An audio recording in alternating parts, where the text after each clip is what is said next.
श्री राधा कृष्ण जी के विवाह के प्रसंग की कथाएं यदा कदा दिख जाती है। ब्रह्मवैवर्त पुराण और गर्ग संहिता में श्री राधा कृष्ण के विवाह के प्रसंग आते हैं। ऐसी ही एक कथा आपके लिए लेकर आए हैं। नारद जी ने श्री राधा और श्री कृष्ण के विवाह की यह रोचक कथा राजा बहुलाश्व को सुनाई। गर्ग संहिता का एक प्रसंग। श्री नारद जी राजा बहुलाश्व से बोले, बात जब श्री राधा और कृष्ण के विवाह की आई तो राधा के पिता वृषभानुवर से गोपों ने कहा, आप श्री कृष्ण के पिता नंदराज जी की परीक्षा लीजिए। कहा, आप भलनंद राजा के दामाद कुबेर जैसे धनी, कहाँ किसान नंदराज, क्या वे इस लायक हैं कि हमारी राधा जैसी रत्न सरीखी बेटी उनके घर जाए। वृषभानुवर के मित्रों और सलाह देने वालों ने उन्हें समझाया, आपके घर तो देवताओं के विमान जैसे रथ, घोड़े, हाथी, हीरे जवाहरात, सोना चांदी इतना भरपूर है कि गौएं भी आभूषण पहनती हैं। भोजन पान भी बहुत प्रचुर है, भंडार भरे पड़े हैं, अतिथि प्रसन्न रहते हैं, पर क्या उनका भी वैभव हमारे बराबर है। वृषभानुवर को बात जांच गई। वृषभानुवर ने बड़े बड़े मोतियों से बने 1 करोड़ हार मनवाए। हार में ऐसे दुर्लभ मोती लगे थे कि एक एक मोती 1 करोड़ सोने के सिक्कों से भी कीमती था। चमकते दमकते इन हारों को सोने से बने बहुत ही सुंदर पात्र में रखा गया। ये पात्र वृषभानुवर ने सभा में मनवाया, जहां वे लोग बैठे थे जो वर को देखने नंदराज जी के वहां जाने वाले थे। वर देखने वाले मोतियों के हारों से भरे पात्र लेकर नंदराज जी के वहां पहुंचे और बोले, नंदराज, वृषभानुवर जी ने अपनी सुशील कन्या के लिए मदन मोहन श्री कृष्ण को हर तरह से उत्तम वर जानकर हम सबको वर देखने को भेजा है। आप कन्या पक्ष से वर की गोद के लिए दिए इन मोतियों को रखिए। इसके बाद नंदराज ने जब रिश्ता मंजूर समझे जाने के संकेत के तौर उन मोतियों के हारों से भरे पात्रों ले लिया, तब वर देखने आए लोगों ने कहा, नंदराज जी, अब इधर वर पक्ष से भी कन्या की गोद भरने के लिए हमें पर्याप्त मोती दे दीजिए। यही हमारे कुल की पुरानी रीति है। नंदराज ने मोती की मालाओं से भरे पात्र भीतर भिजवाए और खुद भी यशोदा जी के पास पहुंचे और उनसे पूछा, इससे अधिक न सही पर क्या इसके बराबर भी मोती हमारे घर में है क्या। यशोदा जी बहुत देर तक सोचती रही, फिर जवाब दिया, नहीं, हमारे घर में इतने मोतियों के मूल्य के बराबर कोई मोती माला तो क्या कोई और सामान भी नहीं है। नंदराज ने सोचा, आज तो हमारी सारी लाज गई, लोगों में खूब हंसी उड़ेगी। इसके बराबर आखिर क्या हो सकता है जो इन्हें दिया जाए। कुछ भी नहीं। अब तो जो जैसा है उसे स्वीकारना चाहिए और जब धन आएगा तो उससे मोती लेकर बाद में कन्या पक्ष को भिजवा देने के अलावा कोई चारा ही नहीं है। इसी बीच अचानक भगवान श्री कृष्ण वहां आए। वे सारी बात सुन समझ गए। उन्होंने कन्या पक्ष से उपहार में आए उन मोती की मालाओं में से 100 मालाएं निकाल ली और उनमें तोड़कर सारे मोती अलग अलग कर दिए। भगवान ने उन मोतियों को खेतों में ले जाकर छींट दिया। नंदराज ने मोती की मालाओं को फिर से गिना और उसमें से 100 माला कम पाया। नंदराज जी बहुत चिंतित हुए कि एक तो वैसे भी इतने मोती कहाँ से लाता, फिर उसमें से भी 100 कम हो गए। पहले तो महज हंसी उड़ती, अब तो भाई बंधुओं में ही मुझ पर कलंक ही लग जाएगा। नंदराज जी ने बहुत सोच विचार कर बलराम और श्री कृष्ण को बुलाकर पूछा कि कहीं तुम दोनों में से किसी ने खेलने के लिए मालाओं को तो नहीं निकाला है, मैं चिंतित हूँ। इस पर भगवान श्री कृष्ण ने जवाब दिया, बाबा, हम सारे गोप किसान हैं, एक बीज बोकर ढेर सारा अनाज उग जाते हैं। मैंने उन मोतियों को बीज की तरह खेतों में बो दिए हैं। नंदराज जी ने कृष्ण को बुरी तरह डांट पिलाए और बोले कि जहां कहीं भी बोए या छींटे गए हो वो मोती, उन्हें तुरंत बीन कर लाओ। श्री कृष्ण ने कहा, जैसी आपकी आज्ञा, और बाहर चले तो नंदराज भी भारी चिंता में उनके साथ हो लिए। नंदराज, बलराम और भगवान श्री कृष्ण मोती बीनने उस जगह पहुंचे जहां वे बोए गए थे। यहाँ अजब छटा थी। खेतों में सैकड़ों अनजाने से सुंदर, विशाल और हरे भरे पेड़ दिखाई दिए। इन पेड़ों पर खूब मोटे मोटे चमकदार मोतियों के हजारों गुच्छे लटके हुए थे। करोड़ों मोती थे और हर एक आकाश में टिमटिमाते तारों की तरह रोशनी बिखेर रहा था। इन दिव्य मोतियों के गुच्छे तोड़ उन्हें अलग कर गाड़ियों पर लदवा कर नंदराज ने घर को रवाना किया। नंदराज ने इन सब मोतियों को कन्या पक्ष से वर देखने आने वाले लोगों को श्री राधा जी की गोद भराई के लिए दे दिया। ये सब मोती लेकर वे वृषभानुवर के पास पहुंचे और नंदराज के वैभव की तरह तरह से तारीफ की। नारद जी ने कहा, बहुलाश जहां भगवान श्री कृष्ण ने मोती बोए थे वह बाद में मुक्ता सरोवर नाम का तीर्थ बन गया, जहां एक मोती दान करना भी करोड़ मोतियों के दान के बराबर होता है। रामकृष्ण परमहंस सिद्ध संत थे।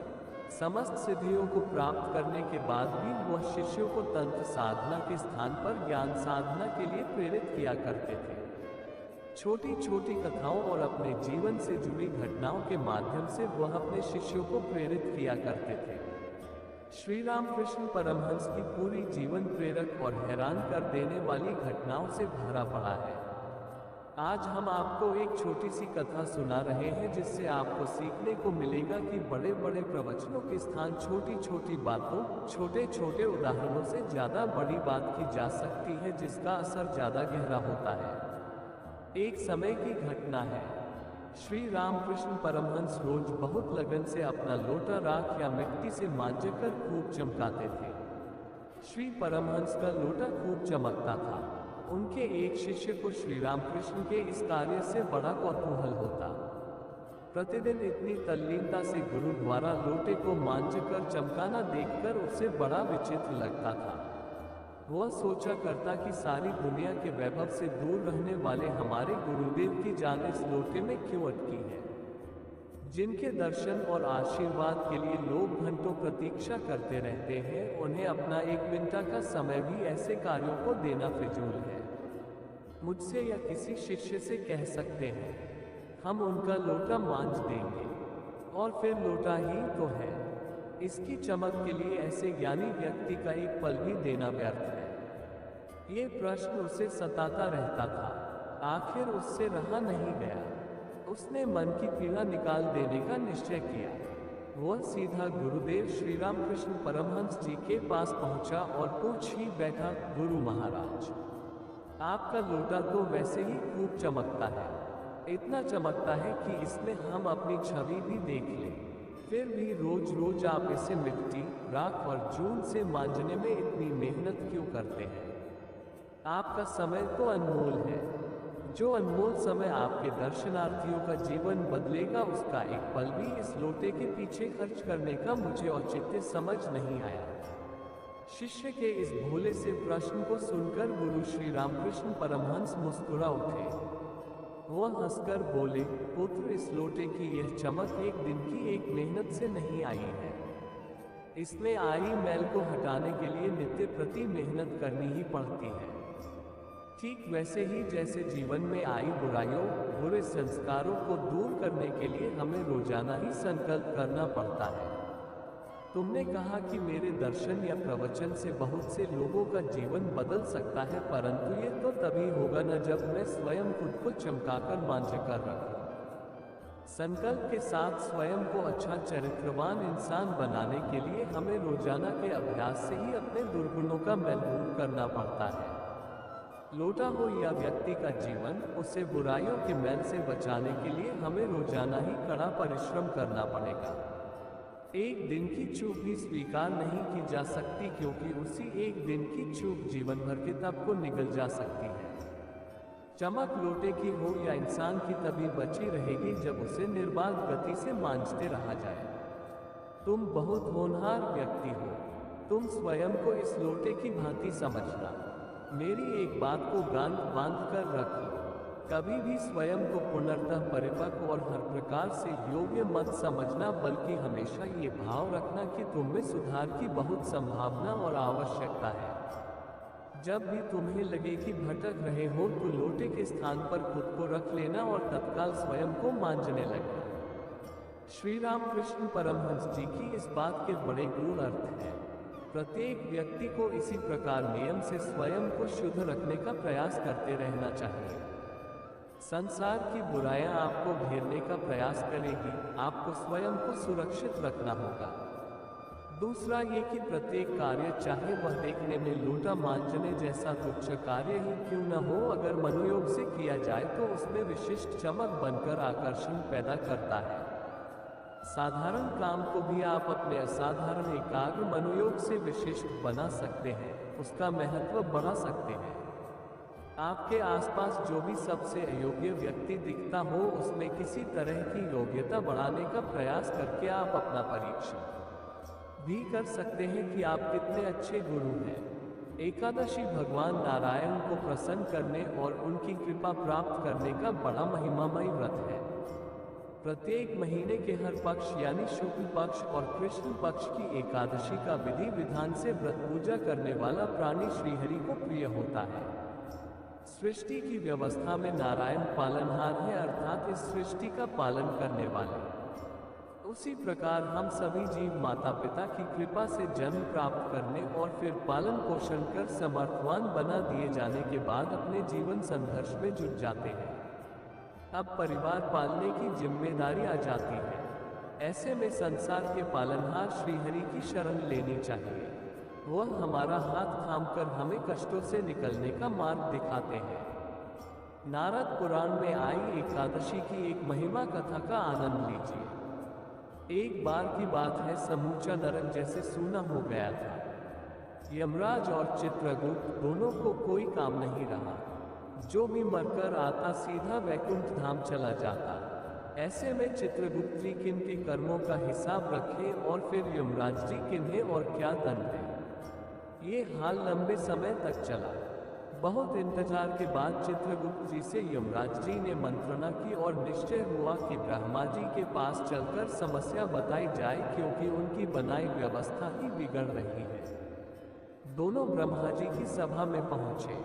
उन्होंने ब्रह्मा जी से अपनी परेशानी बताई कि इस तरह चलता रहा तो हमारे पास कोई कार्य ही न रह जाएगा। फिर यमलोक का क्या औचित्य और हमारी क्या उपयोगिता।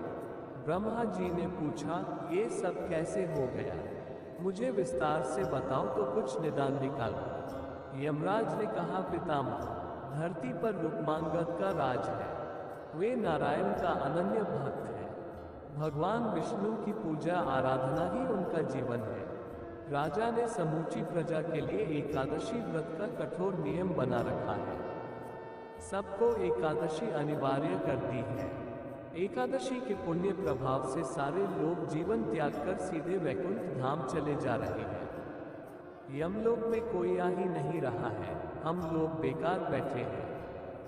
ब्रह्मा जी ने ध्यान लगाया तो पता चला कि एकादशी के दिन रुक्मांगद की ओर से यह घोषणा होती थी कि आज के दिन 8 वर्ष से अधिक और 85 वर्ष से कम आयु वाला जो भी मनुष्य अन्न खाएगा उसे दंड मिलेगा। सभी लोगों के लिए एकादशी के दिन गंगा स्नान कर व्रत रहना होता है। सब उस दिन दान पुण्य करते हैं, सो धर्म के प्रभाव से प्रजा सुखी एवं समृद्ध थी। राजा की पतिव्रता पत्नी संध्यावली देवी लक्ष्मी सरीखी थी तो बेटा धर्मांगद योग्य और आज्ञाकारी। धर्मांगद खुद सेवकों के साथ हाथी के सिर पर रखे नगाड़े बजवाते हुए घोषणा कराता कि सब लोग एकादशी व्रत का पालन करें और भगवान विष्णु का ध्यान धरें। ये सब जानकर ब्रह्मा जी खुश हुए। ये और चित्रगुप्त की बातें सुनकर रुक्मांगद की महिमा जानने के बाद उन्होंने मोहिनी नाम की एक सुंदर नारी को प्रकट किया। रूपवती मोहिनी को उन्होंने कुछ सिखा समझाकर धरती पर भेजा। एक दिन राजा रुक्मांगद जब सैर कर रहे थे, उन्होंने मोहिनी को वीणा बजाते देखा। इतनी सुंदरता देख राजा रुक्मांगद मोहित हो गए। राजा ने मोहिनी से विवाह का प्रस्ताव रखा। मोहिनी बोली, मैं एक शर्त पर विवाह को तैयार हूँ। मैं जो कहूँ वह आपको करना होगा। राजा ने वह शर्त मान ली और वे मोहिनी को लेकर लौटे तथा सुख भोगने लगे। कुछ बरस बाद राजा ने बेटे का पराक्रम और शासन कुशलता और अपनी उम्र देखी तो राजपाट बेटे धर्मांगद को सौंप दिया। एक दिन रुक्मांगद का एकादशी व्रत चल रहा था।